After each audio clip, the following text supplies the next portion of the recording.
آپ کس کو نماز کے ذریعے خوش کرنا چاہتے ہیں؟ امام ابو حنیفہ رحمۃ اللہ علیہ کو؟ نہیں، اپنے پیر صاحب کو۔ نماز کس کے لیے پڑھ رہے ہیں؟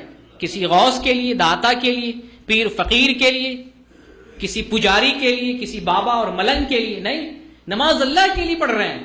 تو جب نماز اللہ کے لیے پڑھ رہے ہیں، نماز لانے والے محمد ہیں، نماز کی صفت بتانے والے محمد ہیں، نماز کا طریقہ بتانے والے محمد ہیں، نماز کی کیفیت، پڑھی جانے والی چیز، نماز کے جو طور طریقے سب سکھانے اور سمجھانے والے محمد ہیں، تو طریقہ ہم کہاں سے لیں گے؟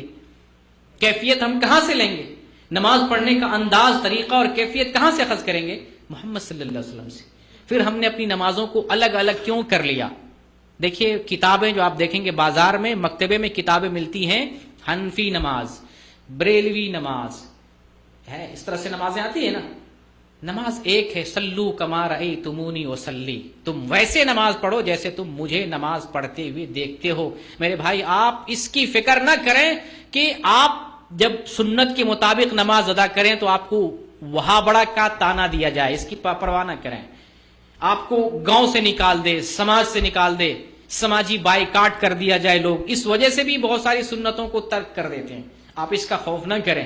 جب آپ نے کلمہ پڑھ لیا، مسلمان ہو گئے، جب آپ ہندو سے نہیں ڈرتے ہیں، کافر سے نہیں ڈرتے ہیں، آپ یہودی سے نہیں ڈرتے ہیں، آپ اسرائیل سے نہیں ڈرتے ہیں، آپ نصارہ سے نہیں ڈرتے ہیں، آپ کس سے ڈرتے ہیں؟ اپنے گھر والے سے ڈرتے ہیں، اپنے بستی والے سے ڈرتے ہیں، اپنے مسلمان سے ڈرتے ہیں، اپنے سماج سے ڈرتے ہیں۔ آپ نے کلمہ پڑھ کے آپ نے تو جنگ کر لیا کافروں سے، اب کون سی جنگ باقی رہ گئی؟ کسی سے ڈرنا نہیں ہے۔ حق مل جائے، حق کو آپ تسلیم کر لیں، اسی پر قائم رہیں، اس پر جم جائیں، اس سے بال کے برابر بھی پھرنے کی کوشش نہ کریں۔ تو نماز کا معاملہ بڑا سینسٹیو ہے۔ اس طریقے سے نماز پڑھیں جس طریقے سے نبی صلی اللہ علیہ وسلم نے نماز پڑھنے کا حکم دیا۔